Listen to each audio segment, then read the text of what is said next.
Hello, cruel world. My name is Dr. Shaham Das. I'm a consultant forensic psychiatrist. I assess mentally disordered offenders for a living so that you don't have to. You can call me the ominous Shahominous now. Originally, I intended to make a two-part series on Diddy, but the more I dig, the more stuff I can talk about in terms of my expertise, and I'd like to speak to all y'all about. So that's why I've made this video. Sean Diddy Coombs has been placed on suicide watch inside Brooklyn's Metropolitan Detention Center. This was days after federal agents arrested him at the Park Hyatt, New York, last Monday night. He's awaiting trial for his alleged sex crimes, and the 54-year-old's mental state is unclear, according to reports. So I guess this is part 3, and there's even going to be a part 4. So in this particular episode, I'm going to explain to you, what does suicide watch actually mean? What does the term mean? How is it carried out? Is it carried out properly? Is it effective? What kind of healthcare is available for prisoners like Diddy who might be at a risk of self-harm? And do I think Diddy will get transferred to a psychiatric unit for his own safety? Also, I'm going to tell you what I think Diddy's actual suicide risk is. I've worked as a prison psychiatrist, so I have a bit of insight. And as a bonus, I'm briefly going to tell you about the worst deliberate self-harm that I've seen in my career in prison. So in case you don't know, if you want to check out my other videos, part 1 was about Diddy's personality traits that we can infer from his behavior and an outline of the offensive. Part 2 is what does that all mean? Can they be used as a psychiatric defense in his trial? I've given evidence in criminal trials, including people who are at risk of very high chance of deliberate self-harm or suicide. And I'm going to tell you about how Diddy will be treated in prison. So all of that's part 1, part 2. Go chickadee check him out. So getting to this topic, the reps from the prison say that Diddy is on suicide watch as, and I quote, preventative measures. So I'll also explain what that means.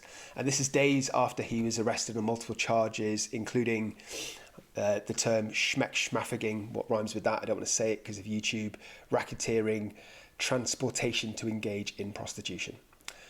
So let's talk about the institute he's actually in. Brooklyn's Metropolitan Detention Center is a notorious jail, and it's been plagued by tales of barbaric conditions. In fact, just earlier this summer, an inmate was murdered there, according to the Daily Beast, and at least 4 inmates have died by suicide there in the past 3 years.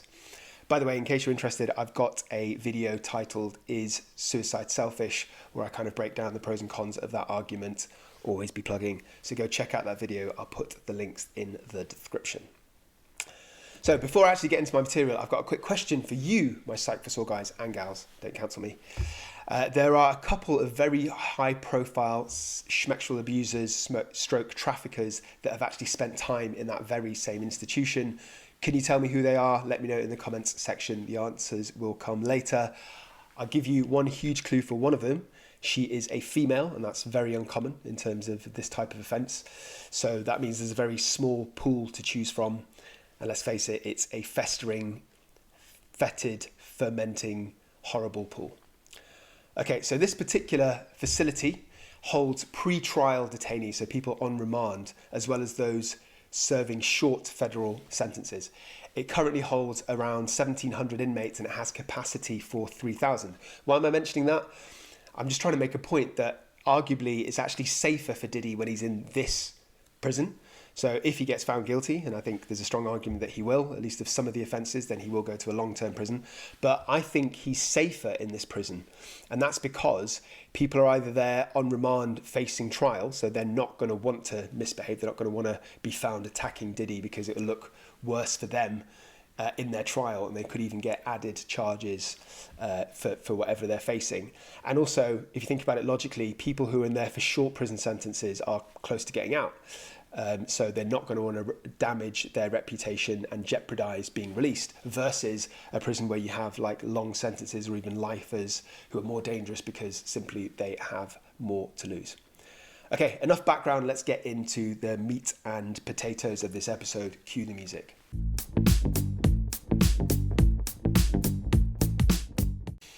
So as I mentioned, Diddy is currently in Brooklyn's Metropolitan Detention Center. And likely they have specific protocols and resources in place to address the mental health needs of prisoners who are identified as being high risk. And this varies from prison to prison and it's different, but generally it involves a combination of some of the following. Firstly, we have to think about crisis intervention services. So I'm talking about the immediate response if somebody like Diddy has just taken an overdose or is found hanging in his cell.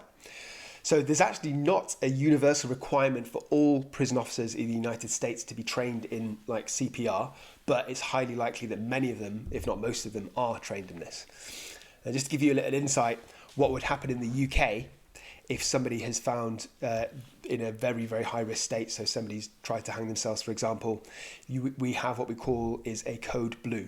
So for obvious reasons, when somebody needs to go to a hospital in prison, you have to take into account all these security measures and protocols. So they will be handcuffed, obviously, they will have a prison escort. No, not that kind of escort. I mean, like an actual prison officer that will go with them, might even be handcuffed to them for the whole time that they're in hospital. And the prisoners are not told the date that they're going to be taken to hospital. They get told roughly that it might be in the next few weeks, but they're not told the specific date simply because if they are, there's a chance that they might get their brethren to wait in the hospital, help them escape. So that's all the usual security measures. But if somebody's on a code blue, because they're at immediate risk of dying, obviously you don't have time to organise all of that. So they're just rushed to the hospital. Hospital's called ahead to expect them, etc., etc. Obviously, prisoners can, hang themselves on purpose or fake being really, really unwell, like having a heart attack, whatever, as an attempt to escape with a code blue and have people waiting for them. So that's one of the risks that has to be balanced. Okay, so what happens if a prisoner is deemed high risk of suicide, but not in an immediate risk? So they've not actually hurt themselves, but it's thought that they could be in a crisis. So there are trained staff such as mental health counsellors and there's crisis intervention specialists, and they're able and they're kind of on call to respond to these crises. And they provide support to prisoners who are in distress. So for example, let's say you've got a prisoner there who's got a long history of deliberate self-harm and something really bad has happened to them and they're in crisis. Let's say their wife has just passed away on the outside, or here's a really common one, they've just been given a very long prison sentence, they've just been to trial, been given a very long prison sentence, or say their favourite celebrity from Strictly has just been voted off, they're at high risk, so all of these measures will be implemented. And then you've got the kind of medium to long-term suicide prevention protocols. So these kinds of facilities, like where Diddy is, they have systems in place to prevent suicide attempts. So that can include having them kept in a special safe cell. So that's designed, for example, with furniture, with decreased amount of furniture and furniture that can't be, like mirrors that can't be broken to use to be cut themselves, and like ligature points that can't be used to hang, other obvious things like a decreased access to cutlery, etc. And on top of that, these individuals who are deemed high risk will have regular checks. They have meetings with the mental health team. I know because I literally used to chair some of these meetings for those exact people when I used to work in a prison. Despite what you might see on TV, very, very rarely do you have a one-to-one. So that's when somebody's deemed at such high risk of immediate suicide that they literally have a prison officer or a healthcare member of the team sitting with them and watching them directly one-to-one. Why is this very rare? Because it is a huge drain on resources. It's no secret that prisons are massively understaffed, so to have one entire prison officer who needs to be there watching an individual means that that person's not available on the wings. So prisons are extremely reluctant to do that unless it's 100% absolutely necessary. Just as a little side point, I think you might find this interesting. I've certainly had experiences where prisoners have tied ligatures intentionally in a manipulative way. So they're not actually wanting to end their lives, but they're doing it to gain something. So just to be crystal clear, I'm not trying to minimize actual real suicide attempts, and there are a lot of vulnerable people in prison. For example, people are getting extorted or bullied, and prison suicide is a tragedy. I know some of you watching this might think that prisoners deserve this, but I'm a doctor. I took a Hippocratic oath, so I've got to care about the well-being of everybody, including prisoners. So to give you a specific example, I've seen at least 10 cases in my career where somebody has done deliberate self-harm, I think, to manipulate the system. In fact, I've even had people tell me that they've done it for this reason. So a good example would be somebody is about to be deported to their home country. They really don't want to go, so they tie a ligature on the morning that their flight is scheduled. And because the attention and the healthcare and they need to be examined by a doctor, blah, blah, blah, it sort of throws a hammer in the works and it stops the process, so they miss their flight. Obviously, this can't work indefinitely, can it? Because it might happen once or twice, but then the prison are going to cotton on and they will, for example, have somebody on a one-to-one for a few hours before the flight or not tell them when the flight's coming. And then sort of a lower level to everything I've been talking about is the general risk of poor mental health. So not an immediate risk of self-harm, but a lot of prisoners, not all prisoners, but a lot of prisoners will have a mental health assessment. They'll definitely have a screening when they first arrive in the prison, but on top of that, they might have a mental health assessment. They'll have regular screenings if they're deemed at risk of mental health issues. So you get a junior member of staff that will decide their mental health status and try and identify those who are high risk. Why did I mention junior member of staff? Because from my experience, the quality and the experience of these individuals can be very variable. And don't get me wrong, some of them are very good, but some of them are actually very bad at their job from my experience. The reason I'm mentioning all this, and I said at the top of this episode, is that the worst deliberate self-harm that I've ever seen in my career is related to this kind of assessment. So it was somebody who was a man in his 50s who was an alcoholic. He was in there for a relatively minor offence. I think it was arson. And the other prisoners just didn't like him, didn't take to him. So they started spreading these false rumours about him being a schmiedophile, you know what I'm talking about. And he was getting bullied, and he actually became psychotic, which is very unusual for that to happen at somebody for the first time at that age. And I kid you not, he had these delusional beliefs about other prisoners wanting to kill him and eat his eyeballs. So he actually removed them himself. He actually removed them with his own fingers in prison. I'm not going to go into loads of detail about that case now, but it is fascinating. But I have a whole video on it, and I'll give you the links for that. Chickadee, check it out. I'll put them in the description. And the reason I'm mentioning that is because that I was analysing that case to see if the assessment that the junior member of staff was of a decent enough quality, or if it was clinical negligence, breach of duty, and it was done by a junior nurse. She didn't really do the proper risk assessment. So the question I had to answer was, can that individual sue the prison for not keeping him safe? So go check out that video. So for those that are flagged as high risk, like this man should have been, they get a more comprehensive assessment, more evaluations, and they're conducted by the more senior, experienced members of staff, such as a handsome, gold-toothed Indian forensic psychiatrist who never skips leg day. So for example, something that I myself as a psychiatrist can do that a junior member can't do would be to prescribe antidepressants. And also a lot of reason that some prisoners are distressed is because they're clucking. So if they are, for example, heroin addicts, they need methadone when they're in prison. Now, for obvious reasons, the vast majority of people in this situation will tell prison officers that they used to be addicted, and they will let you contact their outside pharmacy so you know that they're on methadone, so they get their methadone. But very occasionally someone slips through the net, or I've seen cases where you've got a foreigner who literally can't speak English. We don't know that he's been addicted, and then he starts clucking, a very high risk of deliberate self-harm, so I have to prescribe the methadone. And if they're accepted onto what we call the mental health in-reach team, then they get a mental health treatment program. These are for the most high-risk patients. So typically therapy sessions, individual group therapy, they might be offered help to cope with their mental health issues and develop healthy coping mechanisms.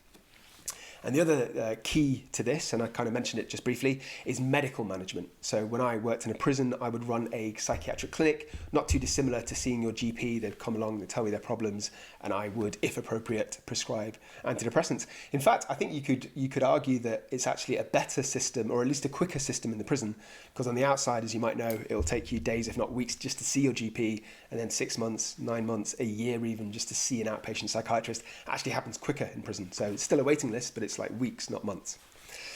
So not only would someone like me prescribe the medication, but would have to monitor it. So does somebody have side effects? Do they need an increased dose, decreased dose, etc., etc.? The reason I mention sort of medication in prisons, especially antidepressants, antipsychotics, is because it's a very complicated beast. So there's a risk of overdose. So some prisoners might get tell you that they're depressed, they might be depressed, so they get these antidepressants, but then they store them. So instead of taking them, they might hide them in their mouth or take them to the cells, build them up, stockpile them, and then take an overdose. And another issue, this might surprise you, But believe it or not all prisoners are honest. So some people are actually bullied for their medication because they can use medication as currency, because some medication gives you a bit of a buzz. Sometimes it's quite sedating, so prisoners want to use them as sleeping tablets, even though they don't have depression. They use specific antidepressants as sleeping tablets. Not good for you because of side effects, etc. But these prisoners don't care. So what I'm saying is all these things have to be considered. We have to watch out for people swapping or selling medication. And then finally, the last thing that's offered to these prisoners is peer support groups. So they can connect with other prisoners for a safe space. Not technically therapy, I guess, but I suppose it's a form of informal therapy. They're usually called listeners. By the way, I did an interview a long time ago, a couple of years ago, with a very interesting man, a journalist called Chris Atkins. So I interviewed him at length, and he actually is a journalist, but he went to prison for fraud, for not paying taxes, and he became one of those listeners, and he had these fascinating, quite horrific stories about the state of some of the prisoners he saw when he was working as a listener. So go check out that video. As always, I'll put the links in the descriptions. By the way, sorry to keep plugging myself, but if you're interested in the inner runnings of a prison and how it works, firstly, a bit weird, but secondly, you will probably appreciate my video on 5 myths about female prison. So I've worked in both male and female prison, and I have to say female prison is just different. The atmosphere, the vibe is different, the way they treat each other is different, the hierarchy, the rules, etc., etc. If you want to know how, go chickadee check out that video. The other thing that I should mention, I think this is relevant for Diddy, and I'll come on to this, is that some, but not all prisons have like a specialist healthcare unit. So a healthcare unit is it's almost like a hospital ward inside a prison.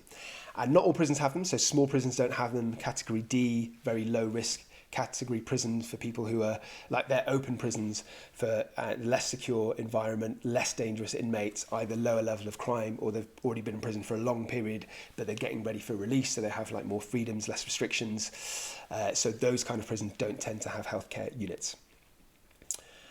But I do know for a fact that Brooklyn Metropolitan Detention Centre does have a healthcare unit, and I think it's fairly likely that Diddy will be transferred there.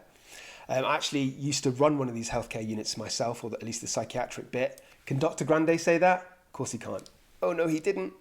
So these healthcare units, they have medical staff that go there. They have a whole team of professionals, doctors, nurses, mental health specialists, and they provide a range of medical services for the prisoners.